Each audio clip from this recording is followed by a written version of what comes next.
parte de quinta-feira, o testemunho da multidão. Jesus disse: se alguém tem sede, venha a mim e beba. Quem crer em mim, como diz a Escritura, do seu interior fluirão rios de água viva. João capítulo 7, versos 37 e 38.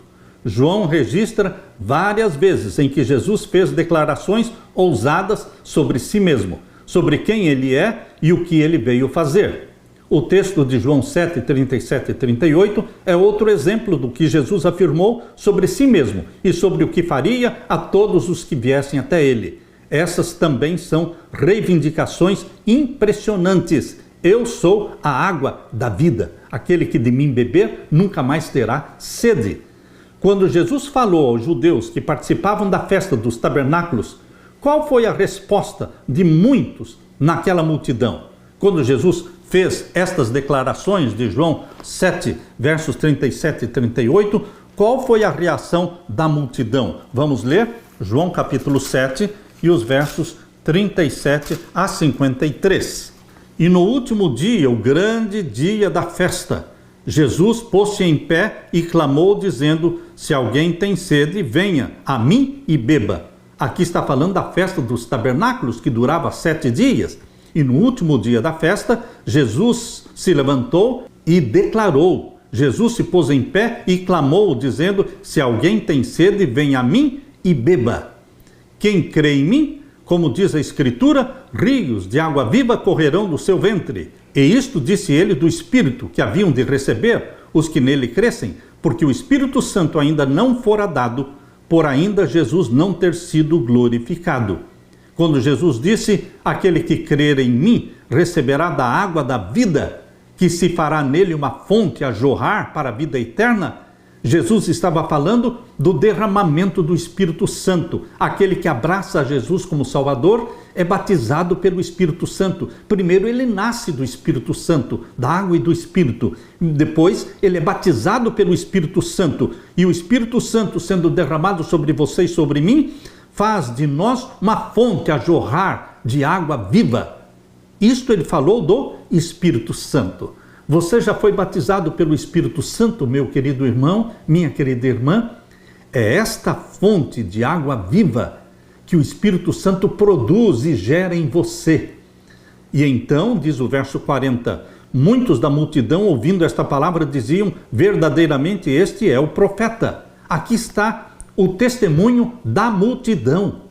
Primeiro o testemunho de João, testemunho do Pai, e agora o testemunho da multidão, que disse: verdadeiramente este é o profeta. Outros diziam: este é o Cristo.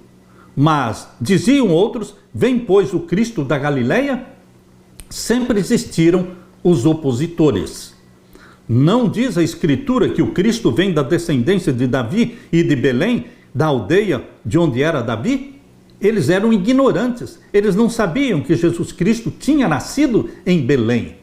Eles desconheciam a história do nascimento de Jesus.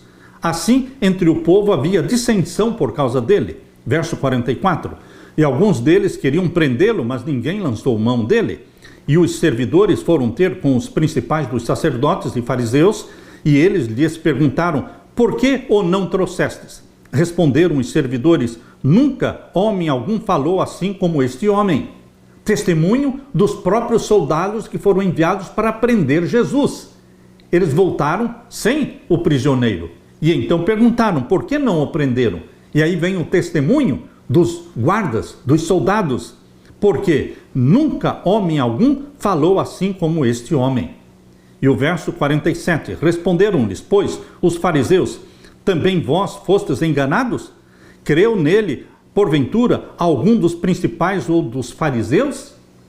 Lógico, Nicodemos era fariseu e fazia parte do Sinédrio, e Nicodemos creu em Jesus Cristo. Só que a maioria daqueles líderes desconhecia o fato de que Nicodemos, no seu coração, cria em Jesus. Desconheciam aquela entrevista noturna de Nicodemos com Jesus Cristo, quando realmente ele abriu o coração para Jesus. Por isso, esta pergunta, verso 48, creu nele, porventura, algum dos principais ou dos fariseus? Qual é a resposta? Sim, alguns creram, Nicodemos é um deles. Mas esta multidão que não sabe a lei é maldita. Não, meu querido irmão.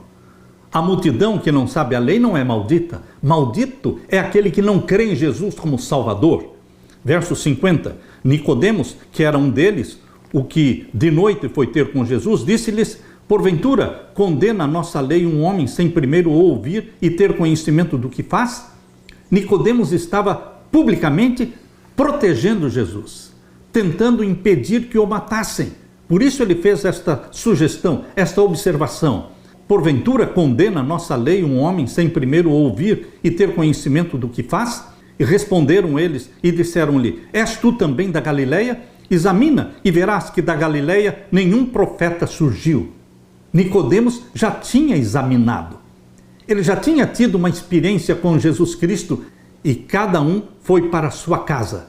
Naquele dia, por interferência de Nicodemos, eles não concluíram, não consolidaram o plano de matar Jesus. Nicodemos testemunhou de Jesus Cristo. Nicodemos se tornou um dos discípulos de Cristo. Nicodemos se uniu a José de Arimateia para o enterro de Jesus Cristo. José de Arimateia e Nicodemos, dois homens ricos e influentes, eles se uniram para o enterro de Jesus Cristo. E eles usaram sua fortuna, eles usaram o dinheiro que tinham para a pregação do Evangelho, para suprir a necessidade da igreja recém-nascida. Meu querido irmão, alguns disseram que Jesus era o profeta que Moisés predisse, outros pensavam que ele fosse o Cristo, mas isso levantou o argumento de que o Messias não viria da Galileia, pois ele seria descendente de Davi, nasceria em Belém. Mas Jesus é descendente de Davi, a genealogia de Jesus mostra isso, e ele nasceu em Belém. Tudo isso era verdade sobre Jesus, embora muitos não o soubessem. Até mesmo os guardas enviados para prender Jesus ficaram impressionados com a eloquência das suas palavras. Os fariseus responderam aos guardas com outra pergunta: por acaso algumas das autoridades ou algum dos fariseus creu nele? Óbvio, existiam pessoas ali influentes que criam em Jesus. A pergunta dos fariseus deu a João a oportunidade de mencionar novamente a experiência de Nicodemos, que depois de ter se encontrado com Jesus, tentava protegê-lo das maquinações dos líderes religiosos. A Bíblia dá fortes evidências de que Nicodemos passou a crer em Jesus Cristo entre esse momento e o que ocorreu depois da morte de Jesus. Assim, meu querido irmão, a resposta àquela pergunta dos fariseus: será que alguém dos grandes, dos líderes, também creu? A resposta é sim, um dos fariseus creu em Jesus Cristo.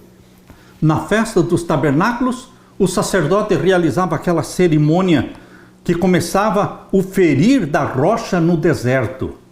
Essa rocha era um símbolo de Jesus Cristo, que havia de fazer com que manassem vivas correntes de salvação para todos os sedentos.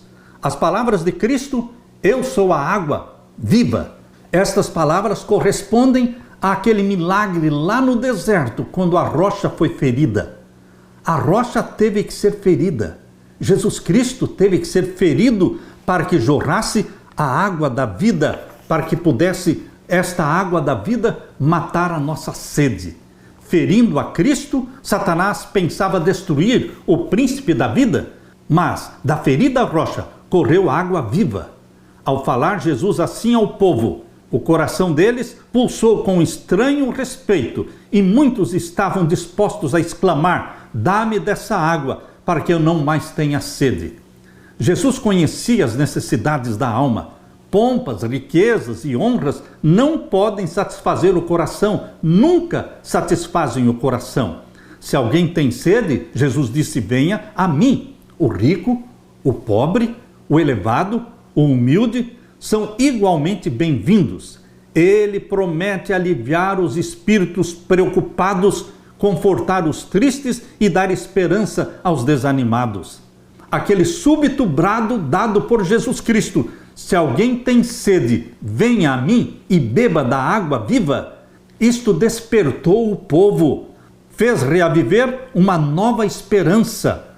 O brado de Cristo para as almas sedentas está ecoando ainda. e apela para nós com poder ainda maior do que aqueles que ouviram o brado de Jesus lá naquele último dia da festa dos tabernáculos.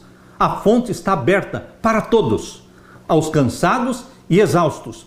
Oferecem-se os refrigerantes sorvos da vida eterna. Jesus clama ainda: se alguém tem sede, venha a mim e beba. Quem tem sede, venha, e quem quiser, tome de graça da água da vida. Aquele que beber da água que eu lhe der, nunca terá sede, porque a água que eu lhe der se fará nele uma fonte d'água que salte para a vida eterna. Aleluia! Que você beba desta água, meu irmão, minha irmã, e que sejamos uma fonte a jorrar desta água viva, jorrando para mitigar a sede das almas sedentas de salvação. Estamos cercados de almas sedentas da salvação e nós temos que ser esta fonte a jorrar, porque o Espírito Santo está sendo derramado sobre você e sobre mim. Aleluia! Deixe-me orar com você. Pai querido, que estás nos céus, obrigado pela fonte a jorrar, a rocha ferida, Jesus Cristo. E desta rocha ferida, a água viva está jorrando, trazendo salvação e vida eterna para nós. Derrama sobre mim, os meus irmãos, o Espírito Santo, para que sejamos também uma fonte a jorrar e a mitigar a sede das almas sedentas, levando a todos a salvação em Cristo. É em nome de Jesus que pedimos, é em nome de Jesus que agradecemos. Amém, Senhor. Amém. Deixo com você, meu querido irmão, minha querida irmã, a paz de Jesus. Amém.